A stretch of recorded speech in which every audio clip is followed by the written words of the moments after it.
In this demonstration, we're going to show you how to use the new input search component that is available with Oracle Jet in the Redwood theme. So let's look up the input search component and add it to our page.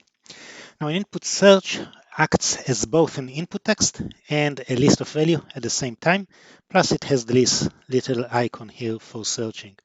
Once you drop it on the page, you'll have a quick start to add suggestions to it.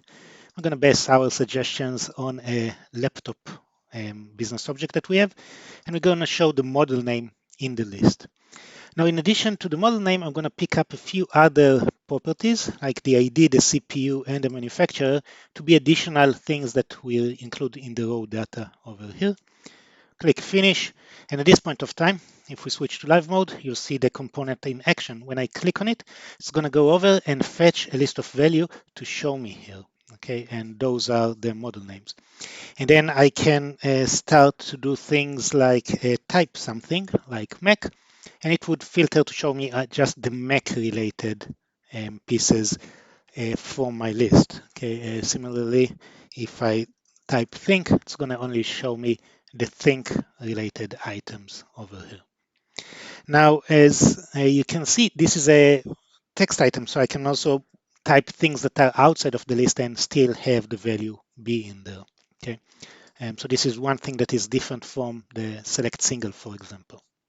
All right, so this is the basic functionality. Now let me show you some additional things you can do here. So for example, right now, if we type just Mac, we're gonna see all the Macs, and you can see we have several Mac Pros, and we don't know what the difference is between them because they are all the same model name, but they have different CPUs. So in the list, we also want to show the CPU. How do we do that?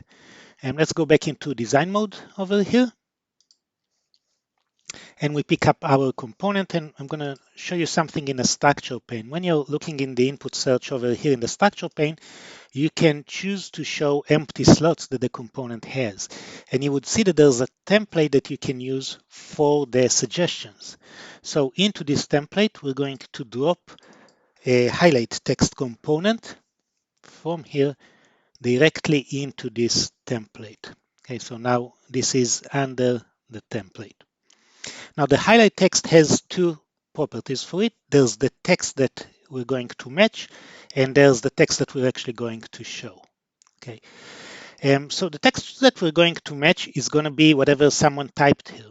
And because we might want to do it as they type, we're going to go over to the input text, and we're not just going to use the value field here.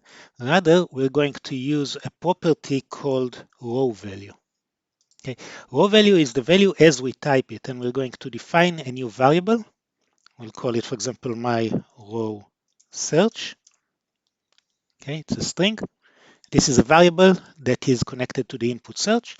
Now we can go back to the highlight text and say that what we want to highlight, the text that we want to match, is this my raw value. Then we can decide what text to actually show in the list. Okay, and here we're going to use the expression builder. And instead of just fixed highlight text, we're going to use the current data, and we're going to show the model name. Okay, and we're going to have a dash and also show, for example, the CPU. Like that. So now if we switch back to live mode and we type Mac, okay, you can see it automatically show you everything that is MacBook Pro, because that's the text. If you remove the Pro, it would highlight everything that is Mac, and you can see the different CPUs for each model. Now, the one thing that we're still missing is that we can't actually search on the CPU. So we can't, for example, type Intel. It's not going to show us anything over here. And that's because we define this list to only search on the model name. If we want it to also search on the CPU, we need to modify our source of the list. So again, input search is getting its data from a service data provider. Service data provider is defined over here in our variables. We can click on it and go to the code that defines it. And over here, we'll see that we have a text filter attribute attribute. And right now we're just filtering on model name. So we can add here another thing, for example, CPU, okay, or maybe even fields that we're not showing in there, like the manufacturer, like that. Okay. By the way, if you're wondering how do I know the names and the spelling, those are all in the types that you have over here. Okay, you can see each one of those fields over here. All right, so back to our page.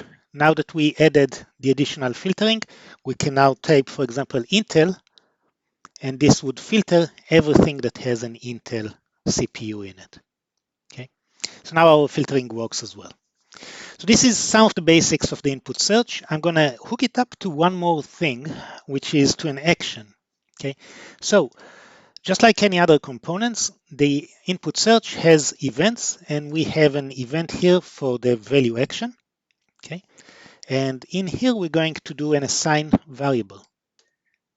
Okay, we're going to take the item context and assign it to a new variable. We're going to create a variable in our page. We'll call it the selected ID, for example. This can be a number. Okay, and this would be the ID of the record that we selected. So we're going to take the item context, bring it over here. We're going to look into the data, and we're going to pick the ID property and put it into this variable. So now we have a variable that hosts the selected ID of the record. What we can do next is actually go and fetch information about it, and I'm going to do it using a Jet dynamic components. If you're not familiar, in the component exchange, if you search for Jet dynamic components, you'll find, for example, the Jet dynamic form. I installed one into my environment, and therefore now in my page designer, in the component exchange, towards the end, I'll find my Jet dynamic component that I can use in the page. And to make my page look a little better, I'm going to use an action card, drop it over here. Okay, and into this action card, I'm going to pick up my dynamic form. Dynamic form have quick starts that allow us to bind it very quickly to data to do create, edit, or detail. We're going to use a detail here, and we're going to bind it to the laptops.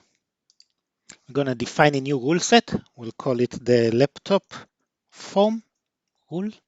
And then we can decide which fields we want to show and which order we want to show them. You can basically click to pick up any field that you want to show about your laptops over here, like that. And then you can, of course, modify the order. So move, for example, the model name over here to the top. All right. Last thing you need is to provide the ID of the record that you want to fetch. Luckily, we have this in the selected ID variable. So we're going to drag and drop this one over, map it, click finish. And now our page is complete. Let's switch over to live mode. I'm going to pop up our list, and we're going to look up a Mac computer, and we're going to pick up Mac Intel Pro. Once we pick it, our form gets populated with the full information about the laptop that we are looking into. We can still improve the look and feel of this page very quickly if we pick up a horizontal ruler, for example, and place it between our action card and the input search. We can also, for example, pick up our dynamic form and set the property, for example, to have 3 columns of data, showing it like that, and maybe even pick up our action card itself and resize it a little bit so it would fit nicely in the middle of the screen. And this just gives us a bit more nicer UI. We can now, for example, search by all the computers manufactured by HP, pick up one of those, and get the information to show up in our page. So this was a quick demonstration of how to use an input search component and combine it with a dynamic Jet form.